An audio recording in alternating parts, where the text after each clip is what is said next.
This is my tutorial to show you guys how to make your character in Dungeons and Dragons. So I have my character sheet right here, and I got the player's handbook open right here.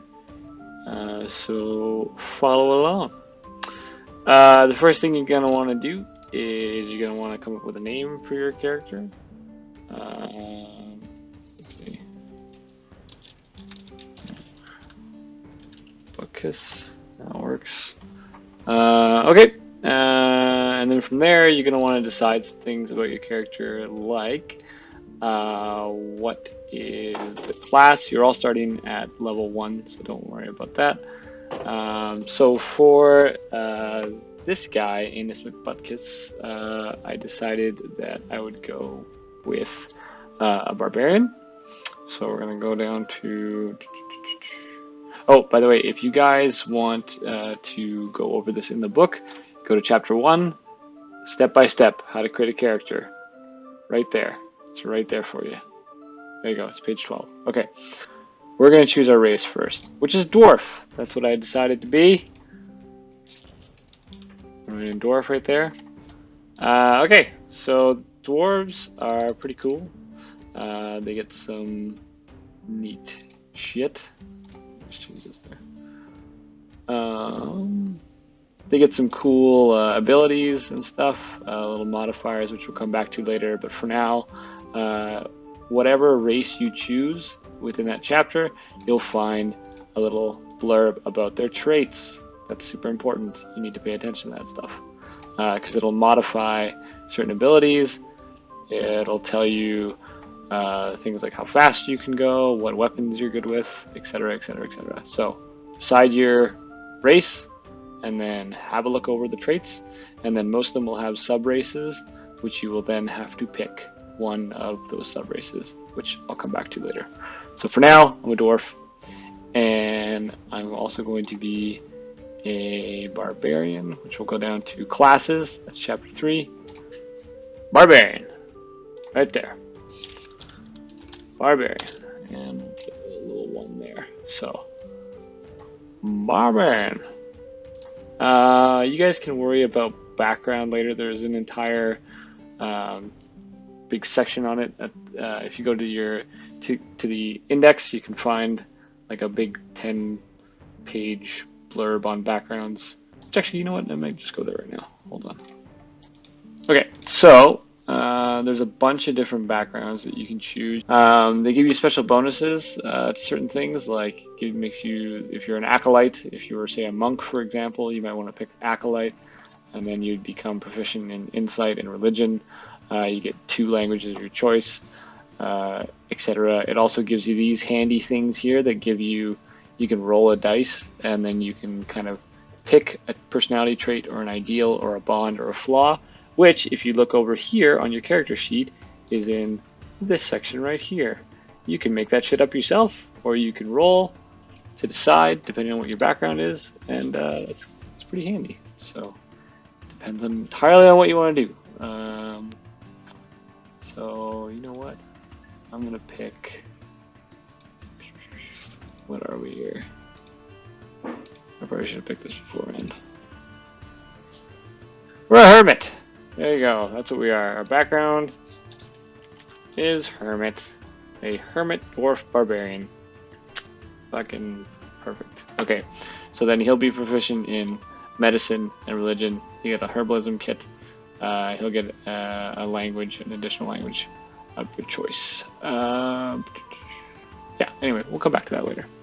So for now, that's to do with backgrounds. That's a little more reading for you. You can check that shit out on page 125.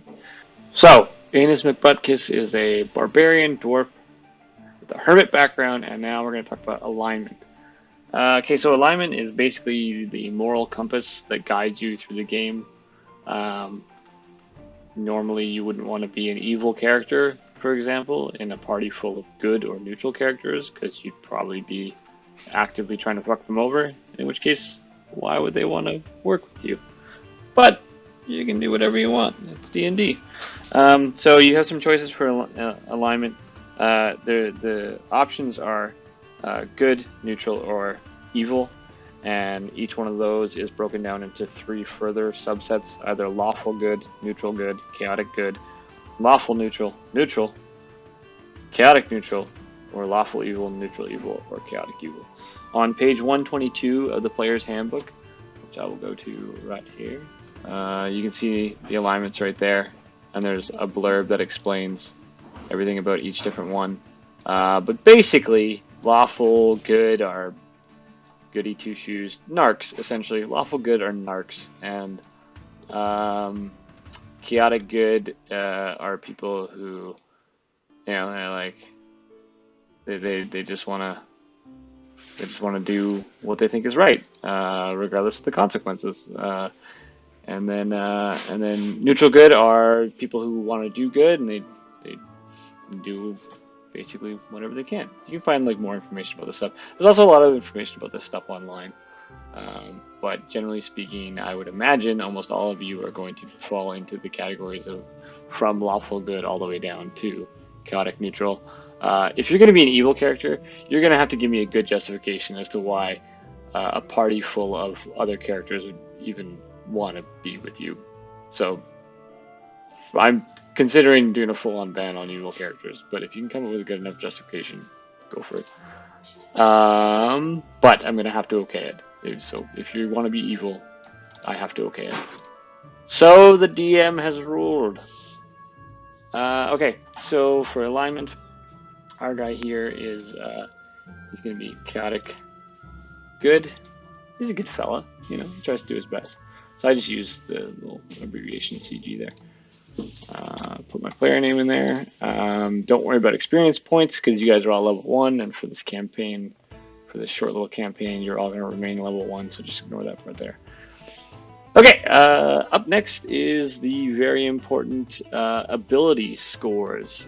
So ability score is basically, that's a point system that augments what you can do in the game. So for example, strength, based on your ability score, will determine whether or not you can lift something, or whether or not, how well you attack with a melee weapon like a sword or a spear or a hammer or something like that. Dexterity determines things like how acrobatic you are, how nimble you are, how good you are with ranged weapons. So that's important, particularly if you want to be a ranged fighter. You're going to want to think about dexterity. If you want to be a rogue, you're going to want to be about think about dexterity because it's important. It'll help you get in and out of situations in skill checks and stuff. Constitution, that is basically how that has a lot to do with your character's health. The higher your constitution, the higher your hit points will be, which we'll get into later, but that's an important one. Intelligence, I mean, that's pretty self-explanatory. It's how smart your character is. So again, that'll come into play for a lot of skill checks, your ability to learn languages, etc. Wisdom, this is wisdom and charisma, and I think intelligence. But wisdom in particular is a really important one if you're a spellcaster. Now you have to look specifically at your class to see what your spell casting modifier is if you're thinking about being a spell casting class. It'll probably be wisdom, or it might be charisma, depending on what you are.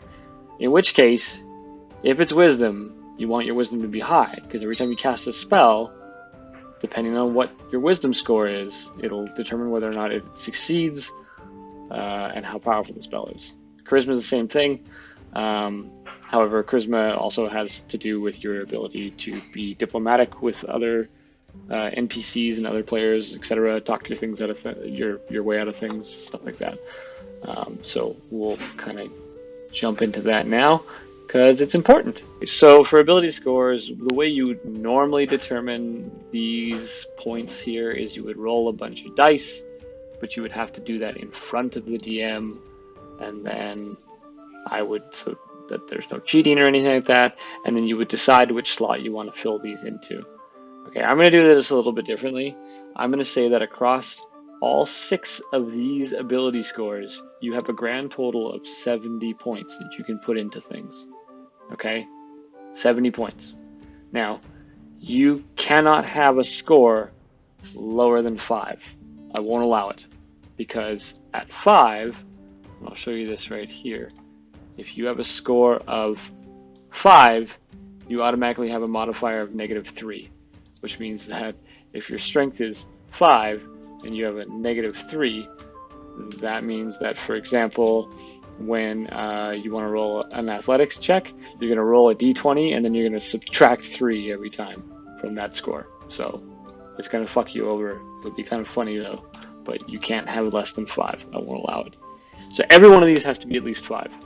Okay, so we're just going to fill that in now, like that. Okay, so out of the 70 points, I've already used up 30. Okay, so I have 40 points remaining to do with whatever I want. Now, you cannot have an ability score higher than 16. Your level 1 characters, 16 gives you a +3 modifier, which is insane.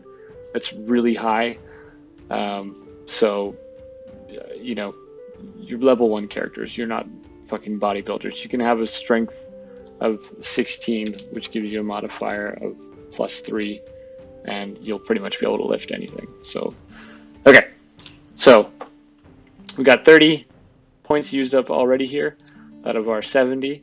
So let's decide what we want to put them into. So as this barbarian dwarf, we're definitely going to put 16 points into strength, because that's super valuable. I'm gonna this ability scores and modifiers that can actually be found on your in your player's handbook, which I will bring back up wherever it is. Oh, there it is. That can be found on, what page are we on here? On page 13. You can see it right up here. It explains everything right here, what those point values mean. So these numbers up here, the bigger numbers, are your ability scores, and then this number down here, you can see what it corresponds to. If I have a score of 16, my modifier is +3. This is the thing that normally trips people up when they start playing D&D. It's a little bit confusing, I guess, but it'll make sense later.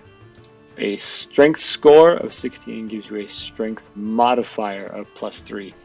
This is the significant number. This tiny little number here is the significant number. That's the one that you're going to be adding to all your rolls. Don't worry about this big number. I mean, I guess you could worry about it, but don't bother. Okay, so we want our barbarian dwarf to be strong. That's going to be useful. We also think that, you know, he'll probably want to rush in and fight everybody, so he's going to need a good constitution. So we're going to give him a plus.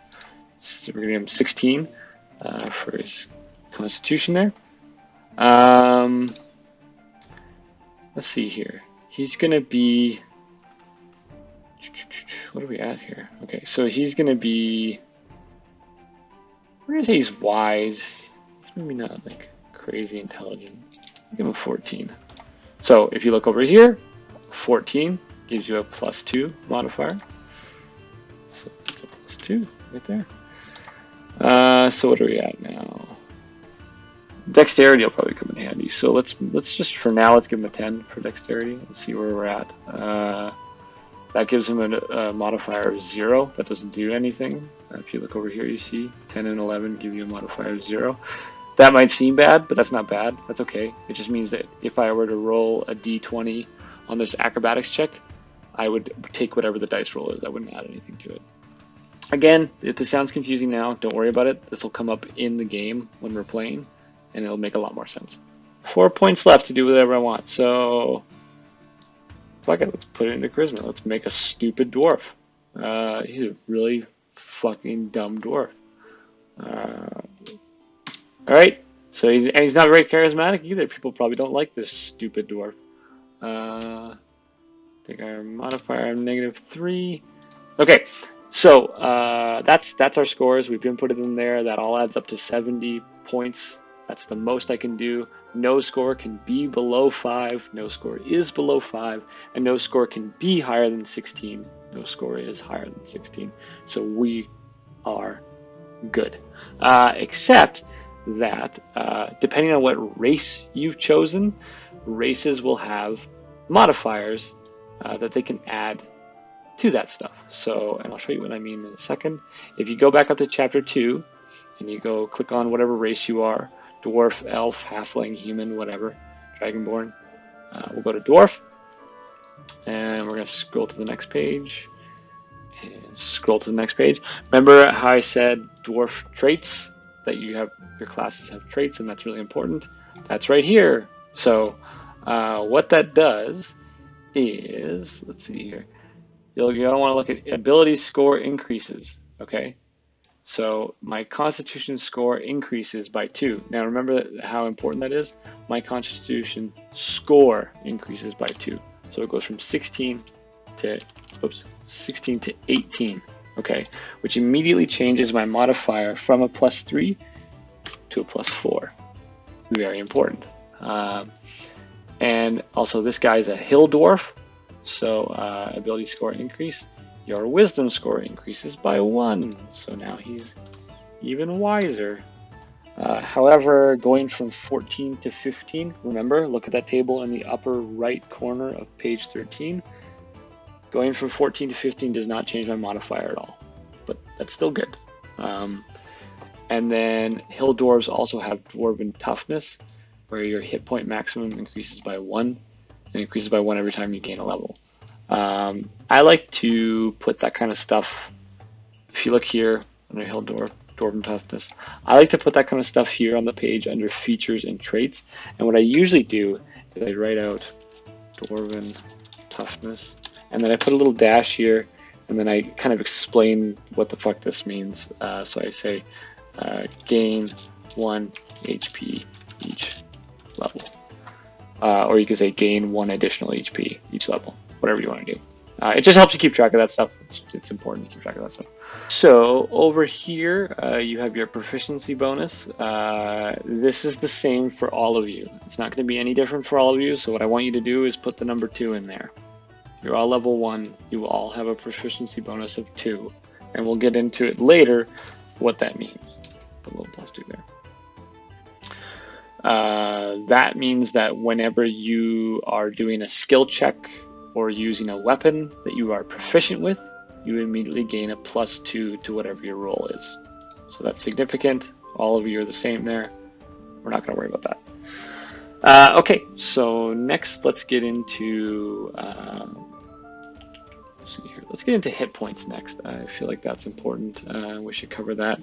So hit points have to do with your class. So head back on over to chapter 3, and we're going to go back over to Barbarian. I'm going to go down a little bit here. Okay, so under your class features, you're going to see some important information. Also, by the way, great little blurbs here about like what to do if you're creating a character. Really important. And then all the characters will also have this little advancement table here, which again, you guys won't have to worry about this because you're all staying level 1 for now. Okay. As a barbarian, you gain the following class features. Hit dice is a D12, which is really awesome. Barbarians have a ton of health. So because you're level 1, on the first level, your hit dice is the dice that you roll each time that you level up to determine how many health points you will get. Your health points are important because when you take damage, it takes down the number of health points that you have. Okay? So, real simple. Every level, if you're a barbarian, you would roll a d12, which is a 12-sided dice, and whenever it lands on, you would add that number to your current health points, and you would gain more health as you level up. For now, on level number 1, every person starts with the maximum possible roll for their hit dice, which means that if you're, say, you have a hit dice of 1d8, you would automatically gain 8 points. I get 1d12, so I automatically gain 12 points, but we're not done yet. Whenever you're adding your hit points, whenever you're leveling up and you get new hit points, and all of you guys should be doing this exactly this way because you all are level 1, find in your class feature where it says hit dice, figure out what dice it is, add the maximum possible roll, in my case 12, and then I want you to add this number, the Constitution modifier, this number right here. Now for me, that's a 4. Okay, so I automatically go from 12 to 16 hit points. Okay, but we're not done yet. I have Dwarven Toughness because I am a Hill Dwarf, so I automatically get 1 additional HP. That's 17, so those are my hit points, which means that I can take 17 points of damage before I fall unconscious. Again, that's something that we can actually cover when you're in combat. Don't worry about that stuff for now. Instead, take your hit dice, add the maximum possible roll to whatever your Constitution modifier is, and then pop down your hit points. And unless you have a perk like this as part of whatever race you are, then don't worry about this. Just add that in there if you do have that. Okay, so that's hit points. Up next is initiative, this little box right here. Okay, so initiative is important because when we're playing the game, you know, when you get into combat, I'm going to ask you all to roll initiative. Okay, and that determines the order that people will go in when they attack. Now your initiative is your dexterity modifier, which in my case is 0, which means my initiative is 0. Okay, that's not necessarily bad. It just means that when I roll to determine where I go in the attack, I don't get to add anything to that. If you have a negative dexterity, so for example, if you were like, I'm going to put a 5 into dexterity, every time you rolled to determine where you were and like how soon you could attack, you get a -3, which is significant. Speed is determined by your race, or it can be determined by the equipment that you're wearing, but again, we'll get into that if you need help with that stuff. Otherwise, it becomes a little complicated. So we're going to go back over to Dwarf, go down here to Dwarf traits, size, speed, right there. See that? Whatever your race's trait is, your base walking speed is 25 feet. Your speed does not reduce while wearing heavy armor. That's important. 25 feet, which means that when we're moving stuff around on the board, you can only move 25 feet worth of squares during combat. We'll get into that when we're actually playing the game. But for now, just write down whatever your speed is based on whatever your race is there. Or if you have a pair of fucking magic boots you were able to afford for some reason, which, pro tip, there's no way you'd be able to afford them, you would add whatever that speed is there. Now we're going to get into saving throws. This is important stuff. Saving throws come up every once in a while when I decide that I want to fuck with you guys. Basically, what it means is that, for example, if some wizard is trying to control your mind, I would get you to do a wisdom saving throw. So you would roll a 20-sided dice and then add whatever number is in here, and then you would pit that against whatever I'm attacking you with, and you would either win or lose that contest. You might roll a Constitution saving throw to determine if you're poisoned or not, a Strength one to determine if a boulder crushes you, Dexterity to determine if you were able to jump out of the way of a trap, etc., etc., etc. These are saving throws specifically, and they come up a lot, depending on how much I want to mess with you guys. So right here, you can go into, we're in the Barbarian class, which is my class. If you look at proficiencies, remember this number up here, your proficiency bonus, that comes into play for things you're proficient in. So if you go to saving throws here, as a barbarian, you are proficient in strength and constitution saving throws. So we're going to put these in here automatically. So in the saving throw boxes, you're going to put in whatever these modifiers are. So I'll start with dexterity, which is 0. And then we'll go to intelligence, which is -3, which means that's going to be brutal. And then wisdom is a +2, and charisma is a -1. Now, normally strength would be a +3, but because I am proficient in strength saving throws, I get a +2 bonus for my proficiency bonus. So now my strength saving throw is +5. Same with Constitution. Normally it would be a +4, but I'm proficient in it, so it is a 6. So there you go. That's how you fill out saving throws. And that's important because they will come up at some point. So make sure that if you're proficient in them, that you're giving yourself that +2 bonus. Okay, so skills. You're going to want to look in your class features as to what you are proficient in. So for our barbarian here, you get to choose 2 skills that you're proficient in from this list here, which I think extends onto the next page. Hold on. No, it doesn't. Okay, so you get to pick 2. Choose from animal handling, athletics, intimidation, nature, perception, and survival. Okay, so this is where you get to have a little fun in D&D. It's always better if you play to the character that you've created. So, and by what I mean by that is that part of the fun of playing Dungeons and Dragons is you get to act like this person that you've created. So for example, this is a really stupid barbarian dwarf. So if I were playing this character, I would be stupid and I would make dumb decisions because he's a dumb character, right? But what you also want to do is, in playing to your character, that can help you determine things like this. Choose 2 from animal handling, athletics, intimidation, nature, perception, or survival. Think about your character. Think about your character's backstory and what would matter to your character. Would your character know any animal handling? If not, then don't bother picking that one. Is your character athletic? Well, he's probably pretty athletic. He's pretty strong, so we're gonna pick that one. That's one. And then intimidation, nature, perception, and survival. He might not be very perceptive. He's really stupid, so chances are good that he's not very perceptive. So why would I pick that as one of my proficient skills? I wouldn't, right?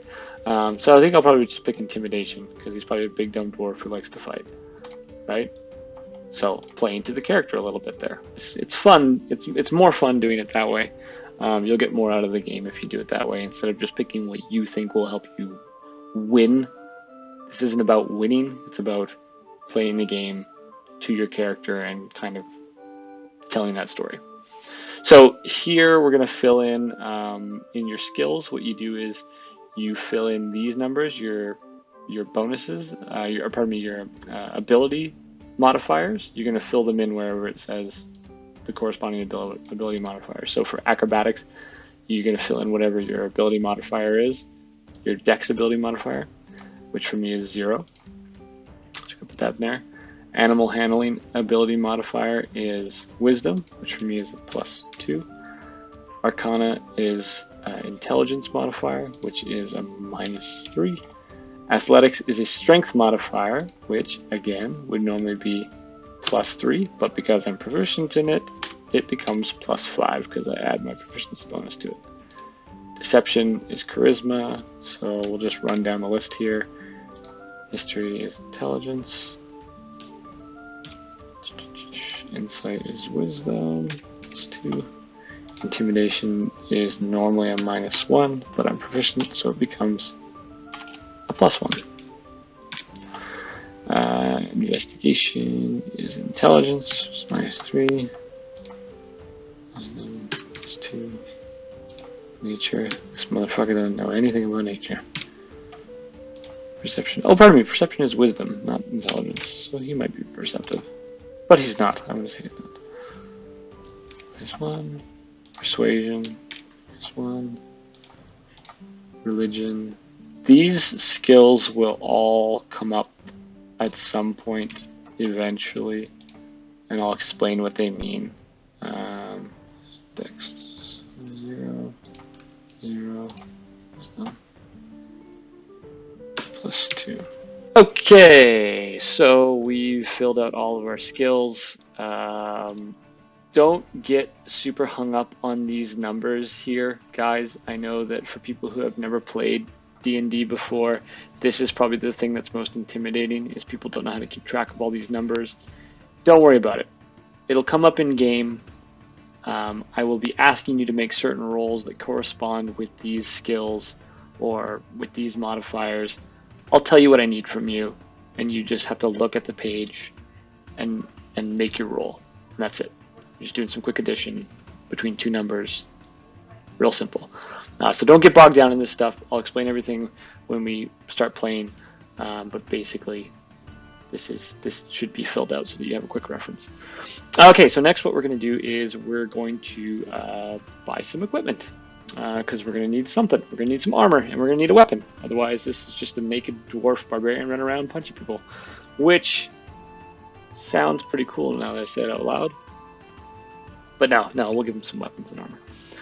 Okay, so before we start deciding what kind of stuff we want to buy, it's important to go into your class. So here I am in the barbarian class. Under proficiencies, if you look under here, you'll see armor and you'll see weapons, and that's important. So I'm proficient in light armor, medium armor, and shields, which means that I'm going to buy either light or medium armor, and I might buy a shield. And then I'm proficient in simple weapons and martial weapons, which means that I will select either, I'll select a simple weapon or a martial weapon. That'll make sense in a second, but just remember this stuff. This is important. What you're proficient in for your class is important. Okay, let's go to equipment. That's chapter 5. That's on page 143. So we'll go there. Okay. If you look on the page here, it says starting wealth by class. I want you guys to make your rolls here. So if you're a barbarian like me, I would roll 2d4, which means I roll 2 4-sided dice, and then I multiply that roll by 10. And then that's how much gold I start with. If you're a fighter, you would roll 5 4-sided dice and then times that by 10, the number that you get, and then those would be your starting funds. Just like in real life, not everybody starts with the same amount of gold. So that's, some social commentary there. That's pretty cool. So I'm just, for the purpose of the video, I'm not going to bother rolling dice. I'm just going to assume that I rolled 2 4s. Look at that. So I have a wealth of 80 gold pieces, pardon me. So I have 80 gold pieces to buy whatever I want. So if we go to the next page, there's a rundown here of some important information about armor and shields, about light armor, medium armor, etc. You can read that at your leisure. Let's go on to the next page, which is page 145 in your book. You're going to see armor here. So we're going to want to buy some armor for our barbarian dwarf.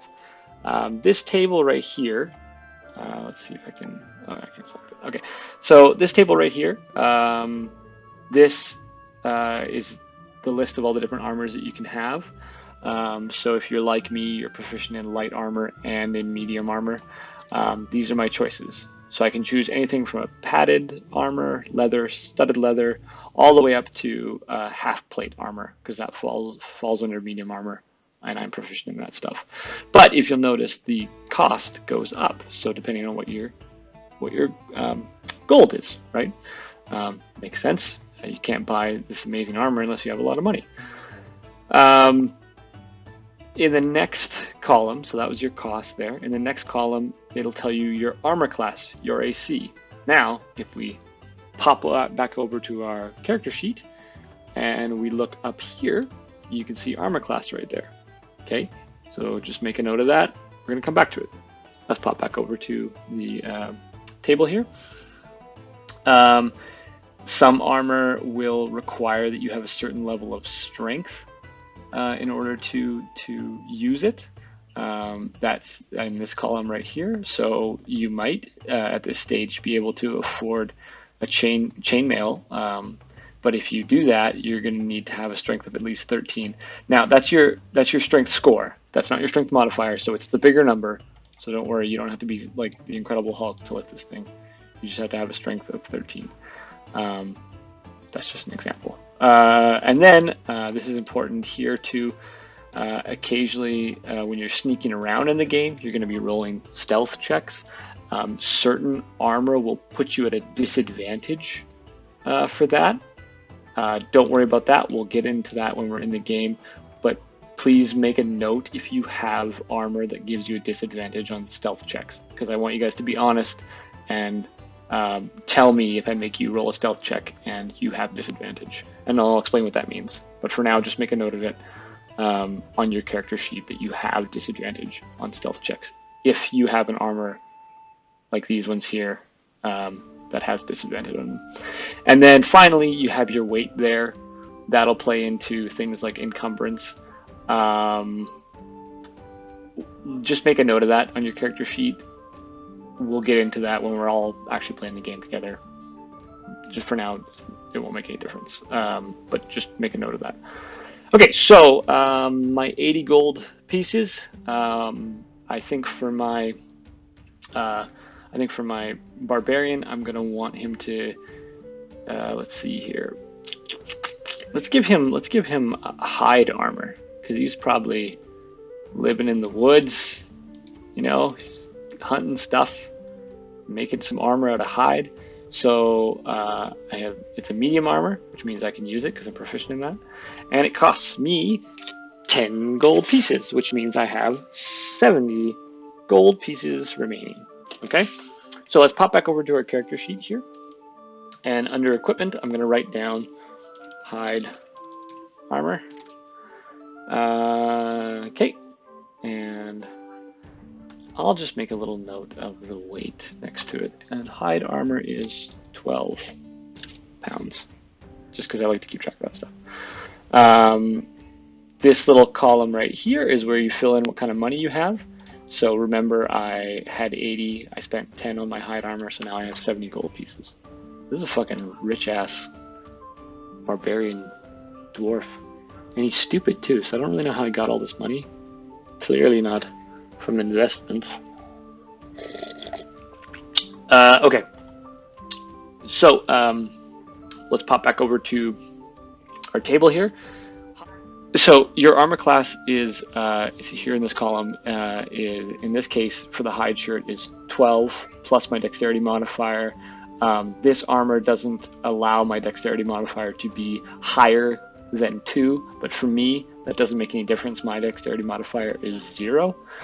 However, if you're a really dexterous character, you don't want to be getting armor that's super heavy, because if you do, it's going to basically be negating your dexterity. It's going to be knocking it down, which kind of defeats the purpose of having such high dexterity, right? So consider that. Maybe consider a lighter armor like the ones up here. If you want to use your full dexterity modifier, say you have a dexterity modifier 4, right? You want to take advantage of that. You don't want to have your armor impeding you, and that's basically because heavier armor will stop you from moving as quickly and being as dexterous, right? So that's how that makes sense. So in this case, I have hide armor. I have I have an armor class of 12. So let's pop back over to my armor class. So it's 12, but you add your dexterity modifier, which for me is 0. So my armor class is 12. If your dexterity modifier was a +2, you would make your armor class 14, right?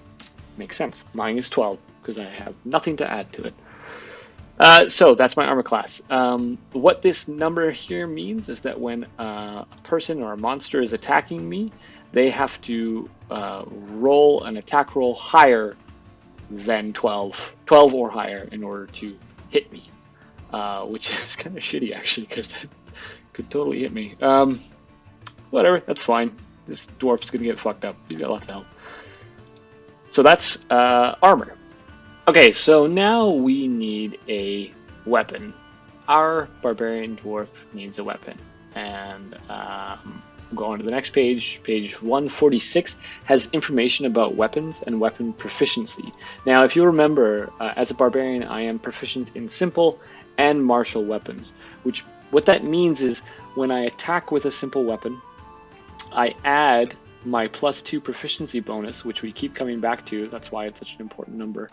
My +2 proficiency bonus gets added to my attack roll because I'm proficient in those weapons. Now, if I was using a weapon I'm not proficient in, I don't get to add that +2. Okay? Real simple. You get a bonus for using weapons that you know how to use. Makes perfect sense. Okay, so let's have a look at weapons. So there's a bunch of information here about weapon properties. I'd urge you guys to read over that stuff. It can get a little complicated. For the most part, you're probably not going to have to worry about that kind of thing. It depends on how complicated you want to make it. It's pretty straightforward. Otherwise, you can take a sword or an axe or a hammer, and you're going to swing it into someone's face. That's pretty much how that works. So let's go get some weapons. Okay, so on page 149 we have our weapons. So we've got a whole list right here. We have melee weapons. Melee weapons are weapons that are used in close quarters combat. You hit a person with a melee weapon. You smack them with it. That's how a melee weapon works. A ranged weapon is what it sounds like. You use it from further away. Makes perfect sense. Okay, so and then it's broken down here in this column into simple melee weapons, simple ranged, martial melee weapons, and martial ranged weapons. Okay, so remember there's the different kinds of weapons there. Up next column is your the cost of those things, then the type of the damage that they do and the type of damage that they do, which we'll get into in a second, their weight, and then their properties. Okay, so each different weapon has their own little properties here. That's where you can, remember I told you can read up on some of that other information about weapons in the previous pages. Read up on those and see what they say about your weapon. For now, Anus McButkus is going to buy a mace, because why not? So I have 70 gold pieces, and I'm going to subtract 5 gold pieces from it, so now I have 65 left. And then in my little equipment list here, I'm going to put mace, and then it's 4 pounds. So I have my little mace there. Then I'm going to pop up one more little box over here to attacks and spellcasting, and I'm going to put my mace in there. Okay. So I have my mace in here, and next we're going to determine what my attack bonus is with that weapon. Okay, so if you'll remember, as a barbarian, I am proficient in simple and martial weapons, and a mace is a simple weapon. So I automatically add my +2 proficiency bonus when I'm using this, which means that I get an additional +2 to my attack roll. Again, a lot of this stuff will make sense when we actually start playing the game, but that's important. +2 because I'm proficient in it. But we're not done. Because it's a melee weapon, we add our strength modifier to it. How strong you are determines whether or not you will hit. It determines how well you can attack with a melee weapon. So for me, my strength modifier is a +3. So I add my +3 strength modifier to my +2 proficiency bonus because I'm proficient in this weapon, and I get a +5. So now when I make an attack roll, I automatically add 5 to that attack roll, and that determines if I hit or not with it. If I hit, I'll do some damage. So if you remember, back over in the weapons chart here, we have different types of damage. So a mace does 1d6 bludgeoning damage. I'll pop back over to attacks and spellcasting, and I'll put in 1d6, and then I'll put in bludgeoning.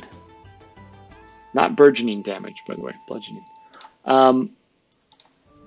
So basically, if I hit with my weapon, I would then roll a 6-sided dice, and that would determine how much damage I actually do with the weapon. So the different types of damage are also important as well. Write that down, whatever your weapon is, but we won't get into it now, just because it can end up being a little complicated. But just make sure you have that on your sheet, what type of weapon damage, or what type of damage your weapon does. And then I'm also going to buy my barbarian a ranged weapon, so you guys can see what that's like. So let's see here. We're gonna buy a longbow. We got the money. So down here in martial ranged weapons, there's a longbow, and it costs 50 gold pieces. So I'm going to subtract 50 from my 65 gold pieces, which gives me 15. I'm going to write in here that I have a longbow and that it is 2 pounds. And then I'm going to go back up here. I'm going to write down longbow. Okay, so for ranged weapons, the attack bonus is different than melee weapons. So I'm still proficient in this thing because it's a martial weapon. So I'm proficient in it. So I would add my +2. But then for any ranged weapon attack, you add your dexterity modifier to it. Now for me, remember, my dexterity modifier is 0. So for me, this number doesn't change. But if you had, say, a +4 to your dexterity, it would change to +6 to attack. But for me, it doesn't. I have 0, so it just stays with my proficiency bonus. And that's it. And then we're going to fill out the type of damage it does, which for a longbow is 1d8, and it is piercing damage. Oh, pardon me. 1d8 piercing damage, which means that if I hit with my longbow, I would then roll an 8-sided dice, and then that would determine how much damage I do. So that's the damage. And now an important part is that we're not quite done with the damage just yet. Each one of these weapons, if you'll remember on my Mace Windu here, I added my strength modifier to my attack roll. If I do damage, I also add my strength modifier to the damage as well. And then on my longbow, if I attack and I actually did some damage with it as well, I would add my dexterity modifier, which for me is 0, to the damage as well. So if I hit with my mace, I do 1 6-sided dice roll plus 3 points of damage. And then for my longbow, I would do 1 8-sided dice roll plus 0 for my damage as well. So just keep that in mind. Melee weapons have to do with strength. Ranged weapons have to do with dexterity. That's the most important thing to remember. Okay, so we got ourselves some weapons. That's important stuff. Make sure that you have weapons and armor. I mean, some classes don't use armor, and that's totally fine too. That just leaves you with more gold to do other stuff.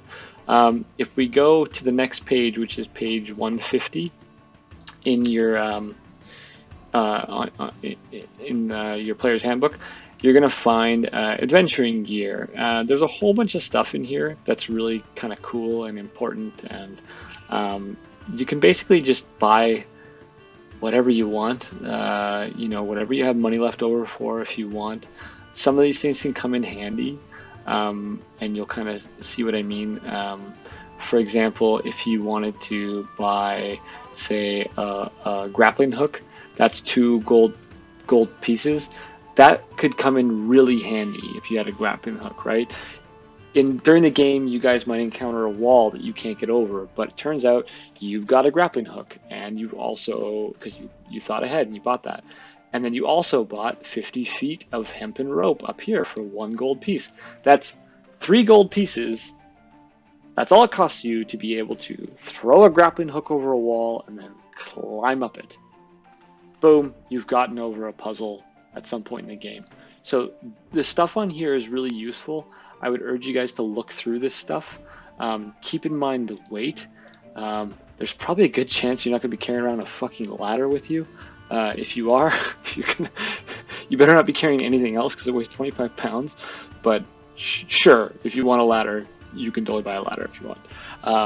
Maybe you're a total nerd and you want to just write stuff all day. Your character just wants to write things down. You would probably have an ink pen and an ink well, so you would want to buy those things. You could your character could be a cleric and want to have need holy water with them. Caltrops are little spiked traps that you throw down on the ground that enemies can walk over. That actually does damage to them and impedes them in other ways. It's really useful during combat, so you might want to buy caltrops. There's a whole bunch of stuff. There's a whole bunch of stuff that you can buy in here. So just have a look at it. Some of the stuff is really useful. A tinderbox if you need to make fire. Maybe you guys are stuck in the wilderness and you need to make fire, and not one of you knows how to make fire, the person with the tinderbox knows how to make fire, and that way you don't freeze in the middle of the night. Or maybe you want to use your tinderbox to set someone's house on fire. You can do whatever you want. So I would urge you guys to look through this stuff and think about what you want to buy. You might as well use up your gold pieces. You might as well buy stuff with them. You're adventurers, so you're probably going to find some treasure. Yeah, this is important stuff. Look through this.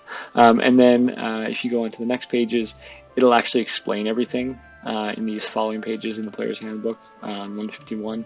It'll tell you what this stuff is and what it does, like caltrops. As an action, you can spread a single bag of caltrops over a 5-foot square area. Any creature that enters the area must succeed on a DC 15 Dex saving throw. Remember saving throws. Or stop moving and take 1 piercing damage. So these are pretty useful. Look through them. You'll find some cool stuff in here. There's all kinds of really neat shit that you can buy. And if you got the money, you might as well buy it, right? Doesn't hurt to buy it. I think that's about everything for equipment. If you choose to be a spellcasting character and you need some help with that, because obviously you're gonna be making attacks with magic. If you need some help with that, let me know. There's a little too much for me to put into this video that's already getting kind of long about what to do with all that stuff, especially because it doesn't apply to everybody. But if you want to be a spellcasting or magic character and you're having trouble figuring it out, go ahead and send me a message and we'll work it out together before we play. And you'll kind of have a better idea of what you need to do. So we've gotten everything pretty much filled out on our character sheet here, with a few exceptions. So I'm just going to run down some stuff. There are class-specific things that are very important to remember. Depending on what class you choose, you'll have certain abilities. Okay, so for example, I'm a barbarian, right? We're on the barbarian page here.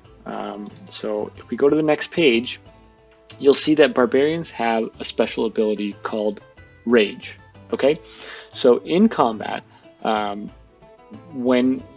a barbarian, on your turn you can enter Rage as a bonus action.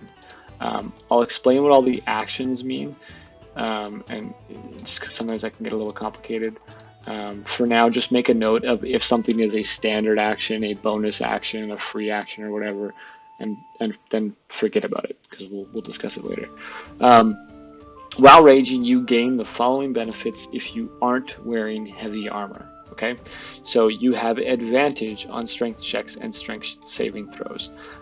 When you make a melee weapon attack using strength, you gain a bonus to the damage roll that increases as you gain levels as a barbarian, as shown in the rage damage column of the barbarian table, which is back over here. So when I'm raging as a barbarian, under rage damage, I get a +2. So when I do damage to something, I do an additional 2 points of damage. Okay? Only if I'm raging, though. And then you have resistance to bludgeoning, piercing, and slashing damage. Remember I said the different types of damage were important and to make notes of them? That's why. Sometimes characters and people will have resistances to certain types of damage.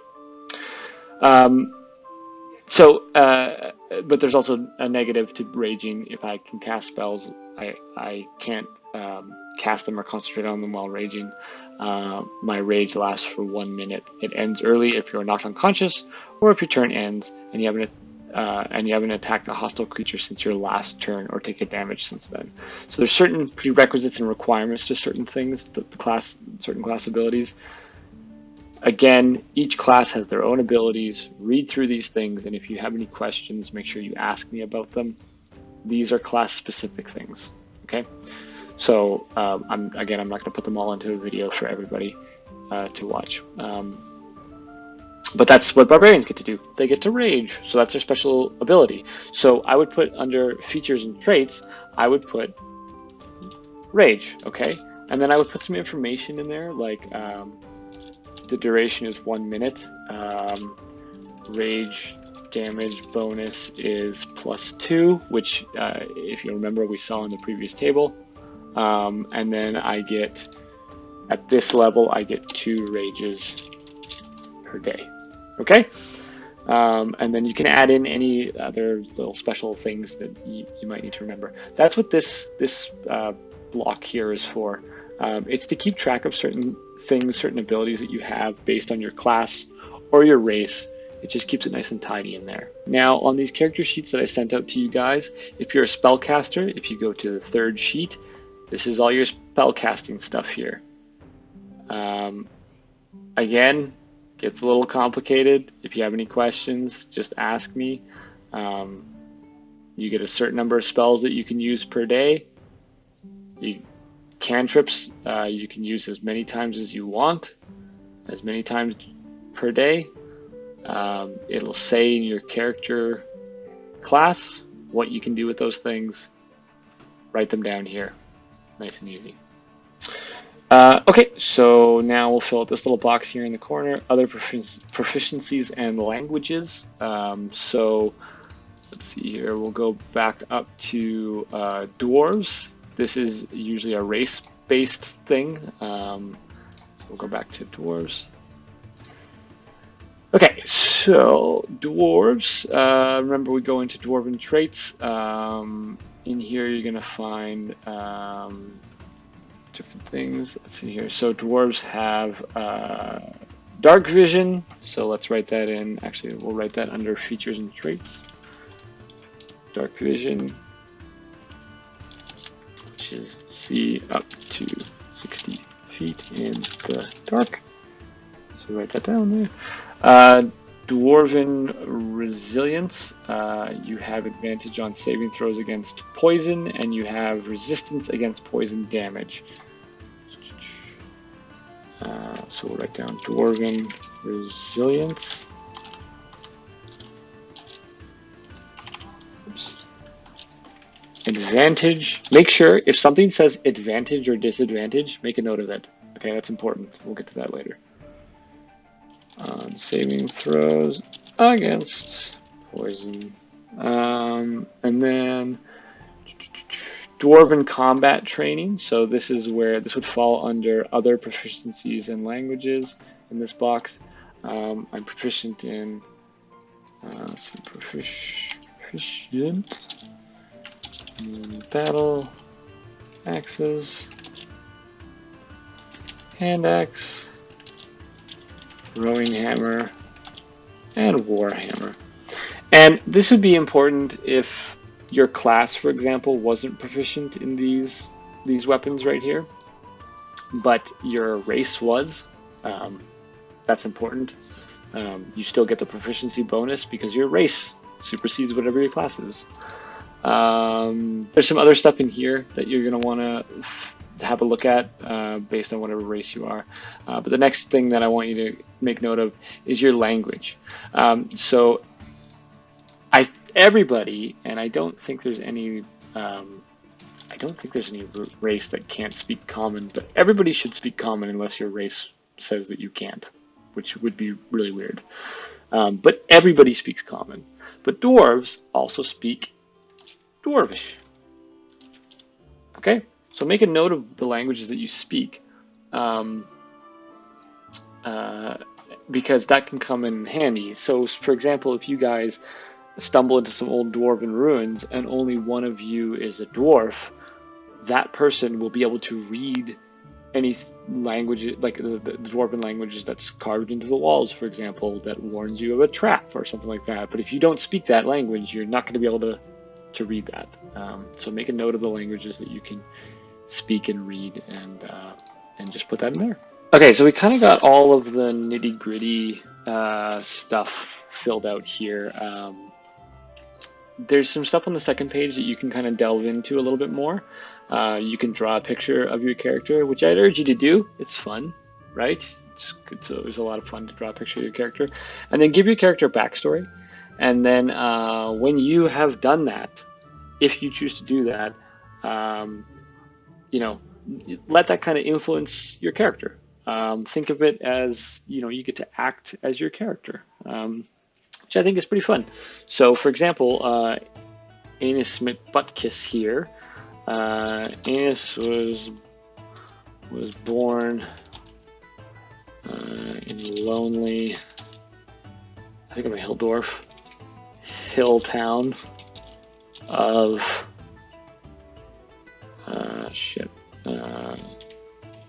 Hillywood.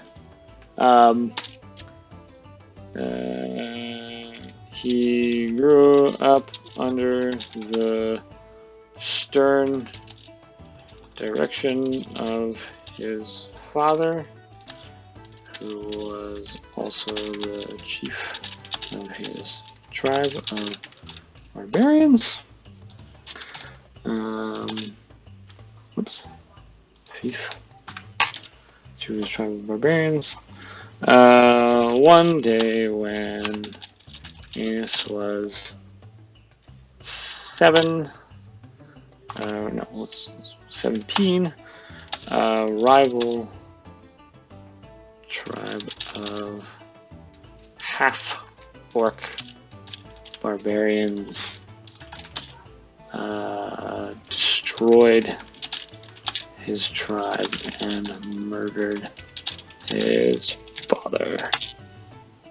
Aenus was able to slip away unnoticed and has vowed ever since to destroy the half-orc tribe that killed his family. Boom, done. There you go. There you go. Boom, done. That's a backstory right there. So write something like that out. It adds a little element to your character, which is kind of fun. Treasure, whatever you get along the way while you're playing, you can put in here. Additional features, you could just be like, has 1 foot that's like 2 inches bigger than the other foot. Fucking weird. You just put something like that in there. Allies and organizations. I wouldn't worry too much about that kind of stuff unless you really want to get into it. Yeah, there you go. That's some of your character backstory stuff. Let's go back up to the first page here. This stuff is like the personality traits, ideals, bonds, flaws.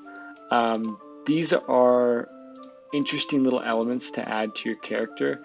They're not super essential, but I would like it if you made a note of them, because when we're playing, I like it if you consider what you put down for ideals, bonds, and flaws, and play to that character.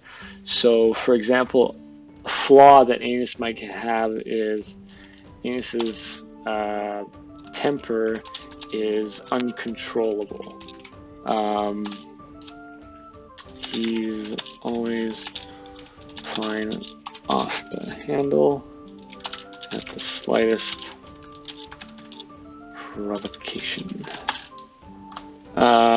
So that's a flaw, right? If your character had this flaw, just like Aenus does, I want you to play to that part of your character. So if Aenus is in a bar and someone insults him, it's not like him to just go like, oh, it's no big deal, and then walk away. That's not fun if you play the game like that just because you want to avoid combat, unless your character would want to avoid combat. In the case of this character, he wouldn't want to.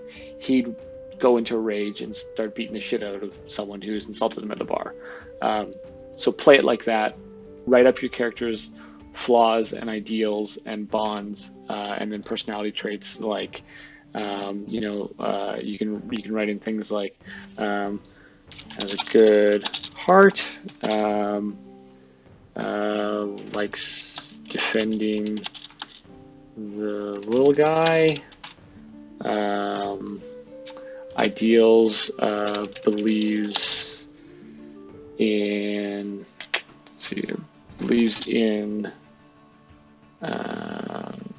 karma, thinks that eventually everyone gets what they deserve. If you can't think of these things, there's actually a whole chapter in the book, which I will find for you through the magic of editing in 1 second. On page 123, you're going to find information about personality traits, and then the next page is about ideals, bonds, and flaws. And this will kind of explain a little bit more about that stuff, and give you some information on how to come up with those things for your character. This is just fun stuff that adds to the role-playing aspect of this game. Yeah, I want you to come up with stuff that you think fits your character. If your character's flaw is that he's like Dennis the Menace and has to push every button or pull every lever that he sees, then when you're in a dungeon where there's levers and buttons, I want your character to go up and hit those things. This is part of the game, is playing to your character. That's more important than, I guess, winning the game. It's what makes it so unique. So yeah, that's how you make a character sheet. That's Dungeons and Dragons, essentially. If you have any questions, just make sure that you ask me. Build out your characters. Have fun with it. Make some fun, interesting characters. Be goofy if you want. That's totally cool. Most importantly, build a character that you are excited to play as, because it's your chance to just act like a totally different person while you're playing the game. That's everything. Bye.